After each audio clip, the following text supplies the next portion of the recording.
was one of those nights where I just couldn't shake off the eerie feeling that I had. It's a kind of feeling you have that makes you suffocate. The only lights I could see were from the street lights flickering in the distance. It was the dead of night, and I was driving alone on a deserted highway. I had just left a friend's party and was on my way home, but my heart was racing with the knowledge that anything could happen on a night drive like this. As soon as I had driven a few miles alone, I saw a strange hitchhiker standing there on the side of the road, seemingly hugging themselves in the cold. I could see that she was wearing a heavy coat that looked like it was too big for her and had a scarf wrapped around her neck tightly. She looked like she was in trouble, and I pulled over to offer her a ride. "Thanks," she said in a scared voice. She didn't seem comfortable being in the car with me either, but I started driving away anyways. I asked her, "Where are you heading?" trying to break the silence. She said, "Anywhere is good, just away from here." We drove in silence for what felt like forever. Desperate to break the ice, I started talking with her. Every time I looked her way, it sent shivers down my spine. Her face was solemn and stiff, lacking any expression that conveyed what she was thinking. It almost seemed to me she was hoping to stay completely unnoticed. Suddenly, she let out a loud scream, and it got my attention. I was startled and surprised all at once. She looked at me and smiled. "Thanks, I thought I was a goner." Those were not comforting words regardless of the situation, and had everything she said and done not already made me really doubt who she was, that goner comment really crossed the line and had me on high alert. I know I had to get her out of my car as quickly as possible. I pulled over at the next available stop, and without warning, I turned to her and said, "Get out." She didn't argue, quickly gathering up her things and disappearing into the night. I watched her disappear into the distance before driving away with my heart pounding in my chest. That was the end of it, or so I thought. The next day, while browsing the news, an article caught my attention. It was about a serial killer who had been active in the area, preying on unsuspecting victims, and her face was there staring back at me. Turns out she was actually a man dressed in women's clothing. She had a wig of another hitchhiker that she had just murdered. Terror washed over me with the realization that I had given a ride to a killer, and I was lucky enough to get away alive. I couldn't help but imagine what might have happened to me had I not followed my instincts and kicked her out of the car. Since that day, I've never had the nerve to pick up another hitchhiker and always avoid driving alone at night. The fear of what could have happened stays with me always, serving as a grim reminder of just how close I came to becoming a victim of the sinister plot. Last summer, I took a road trip with a group of friends through the back roads of the Pacific Northwest.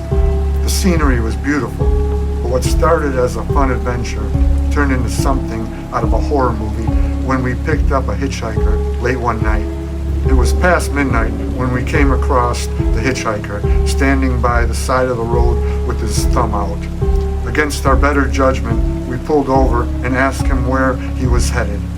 He was heading in the same direction as us, which seemed too good to be true. He was a scruffy man with a backpack and a smile that seemed a little too eager. But as we continued down the dark, deserted road, it became even scarier. At first, the stranger sat in silence, seemingly content to watch the scenery pass by through the window. But then he began to ask us strange questions. He wanted to know where we were from, what we did for a living, and why we were on this particular route. It didn't take long for our conversation to grow more uncomfortable and unnerving. His questions took a darker tone, probing into our personal lives with a bizarre intensity that left us all uneasy. Things took a turn for the worse when he started giving us directions that were clearly leading us farther and farther away from where we wanted to go. It was as if he was steering us away from civilization and deeper into the wilderness. With each passing mile, the hairs on the back of our necks stood on end as we exchanged nervous glances. Every time one of us tried to speak up and challenge him, he would just laugh and say things that made no sense at all. Time wore on. Our hitchhiker became more and more erratic, jumping from one topic to the next, in a crazy fashion. We had no idea how to deal with him. He was clearly mentally unstable and could turn violent at any moment. It put us all on edge, and it didn't help that we were out in the middle of nowhere with no phone signal or way to call for help. Eventually, we realized that we had to get rid of him before things got even worse. As we were driving down the road, in a winding stretch of lonely road, our hitchhiker suddenly let out a loud laugh that sent chills down our spines. The laughter was loud, eerie, and contagious. We had all been sitting silently, feeling anxious and watching the road twist ahead of us, hoping to reach civilization sometime soon.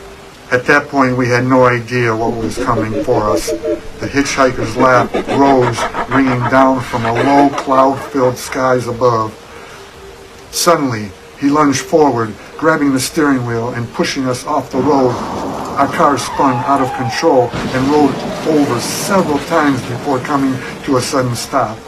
I sat there, frozen in terror, listening to the sound of my own blood rushing in my ears and feeling the sting of cuts and bruises that had landed on me. When I finally looked up to see what has happened, I was struck by a brief moment of confusion and disbelief. There was no other car on the road, no sign of a hitchhiker or any other help. It was only just as eerie realization dawned upon me that I heard the random taps of the window of my car as I sank back into my seat, fearful of the sight that was about to arise. Peering through the cracked window of the smashed car, I saw a silhouette of the hitchhiker slowly coming closer. I tried to move, to call out for help, but it was all in vain. I was paralyzed with fear. The hitchhiker reached my side and pressed his face against the broken window. Then, with a gasping cry like nothing I ever heard before, the hitchhiker flung open the door and pulled me out of the wreckage. He dragged me away from the car and into the darkness beyond, disappearing into the night with me in his grasping, unrelenting hands. As the hitchhiker was dragging me, I kicked him in the crotch and made a run for it to the nearest civilization. I made it to a gas station where I seen my friends who were already there, all cut up and bruised. We called the police and the ambulance, and we were rushed to the hospital. As my friends and I were leaving the hospital with only a few stitches, we contacted the police, and they told us that the man was never found. Also, the police gave us some information that many of our items were stolen from the car. Needless to say, this has been a scarring experience. It's been 8 years now, and I'm still really close with all of my friends. Always remember, never ever pick up a hitchhiker, no matter what their appearance is.